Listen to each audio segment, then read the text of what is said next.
Xitoy hukumatiga ishlaydigan hakkerlarning O'rta va Sharqiy Janubiy Osiyo davlatlarining telegraf sistemasiga hujum qilish orqali Uyg'urlarning iziga tushganligi o'ttirg'a chiqdi. Yuqori darajalik tor bexatarlik mutaxassislarining bildirishicha, Uyg'urlarga qaratgan bu hujumlar Xitoyning yuqori qimmati bo'lgan shaxslarga qaratgan josuslik faoliyatlarining bir qismi bo'lib, Sharq Turkistonliklarni iz qo'g'lashma Xitoy josuslarining muhim nishonlarining biri ekan. Xitoyning bu tor hujumlari Sharq Turkistonliklarning Xitoy chegarasi sirtidami bexatarligining tahdidga uchrayotganligini ko'rsatdi.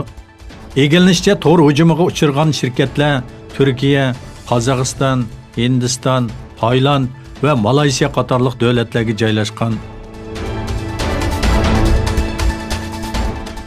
Rossiya prezidenti Vladimir Putin Turkiyaning S-400 havo mudofaa sistemasini setib olib kuchlanganligini, xalqaro va rayondagi ta'sirini nazarda tutganda Turkiya mo G7ga qabul qilinishi kerak edi.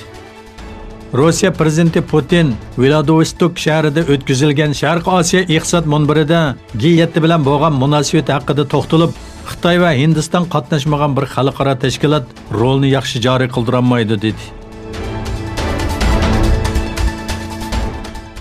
Xitoy Eron bilan tuzgan 25 yillik bir kelishim doirasida Eronning neft va qatnash ul aslahalari qatorliq sohalarga jami 400 milliard dollar mablag' soladi.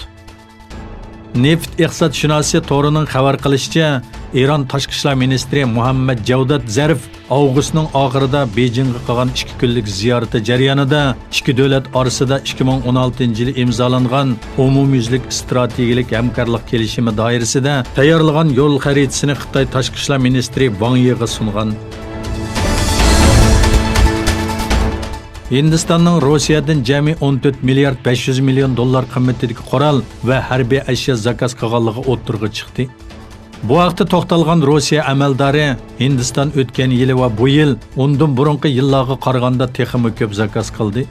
14 milliard 500 million dollarlik zo'r sommalik bir to'xtamning o'ttirg'i chiqqanligini ko'rdik. Bu haqiqatan diqqatni tortadigan bir son dedi.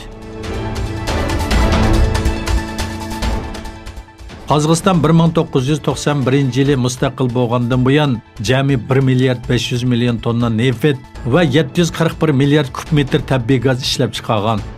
Qozog'iston energiya ministri Qanat Zambayev Qozog'iston neftining 120 yilligi munosabati bilan Oterov shahrida o'tkazilgan marosimda so'z qilganda, mustaqil bo'lgandan buyon jami ishlab chiqargan neftning 1 milliard 500 million tonna bo'lganligini aytdi. O yana bu mezgilda 741 milliard kub metr tabiiy gaz ishlab chiqarilganligini bildirdi. O jami neft kirimining taxminan 81 milliard 600 million dollar bo'lganligini bildirdi.